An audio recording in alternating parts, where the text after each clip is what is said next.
Mes chers collègues, je vais me faire le relais de David Alphand et aussi de Grégory Canal qui ont suivi ce dossier de près.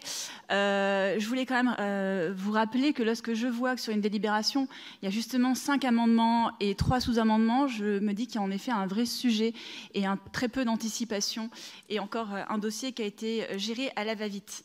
Il est inutile de rappeler l'attachement de notre groupe Changer Paris au principe d'intégration et d'assimilation des étrangers au sein de notre communauté nationale, et la maîtrise de la langue française est à ce titre un prérequis fondamental.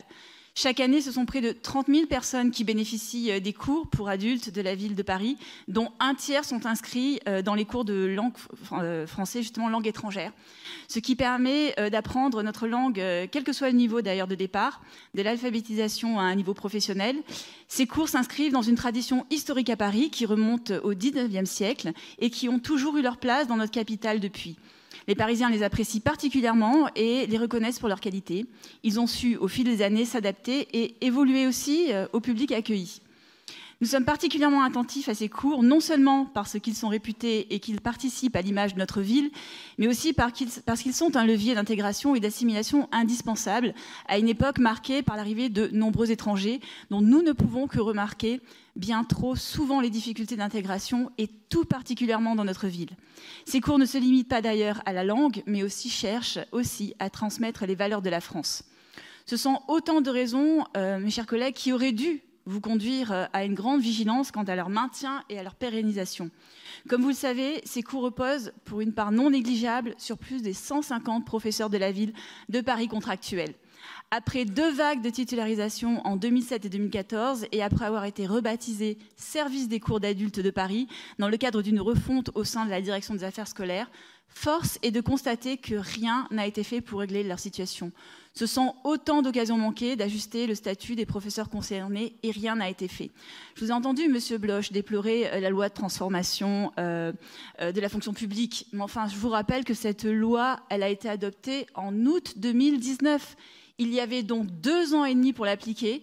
Et que s'est-il passé pour que l'exécutif nous mette devant le fait accompli un 16 décembre, c'est-à-dire en toute dernière minute? Alors vous allez me dire, ce n'est pas le seul sujet que vous n'avez pas traité au niveau des ressources humaines. C'en est que l'illustration. Mais cela est inadmissible. Et nous refusons d'avoir à voter ainsi, le couteau sous la gorge, avec la pression de mettre les personnes en difficulté. Ce n'est pas de notre faute si vous n'avez pas su anticiper.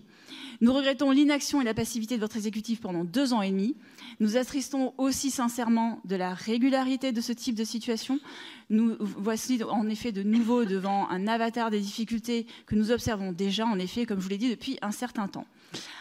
Alors, quoi qu'il en soit, notre vote est avant tout motivé par notre désir de soutenir les professeurs contractuels de la ville de Paris, dont cette délibération montre bien peu de reconnaissance pour leur engagement au service de notre ville, de leurs élèves et des Parisiens, notamment les plus vulnérables. Nous serons donc exigeants et vigilants afin de garantir la pérennisation de ces cours dont l'objet est primordial, les enseignants consciencieux, inventifs et de bon niveau, et dont l'attractivité doit être préservée.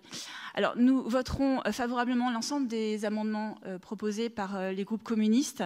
Je vous avoue que vous avez amendé... Alors, il y en a un apparemment qui n'a pas été accepté, et je le regrette. Les amendements, ils ont quand même... Les sous-amendements de l'exécutif ont tendance à amoindrir aussi le dispositif, si bien que nous allons voter pour cette délibération parce qu'il y a les amendements communistes qui ont été pris en compte.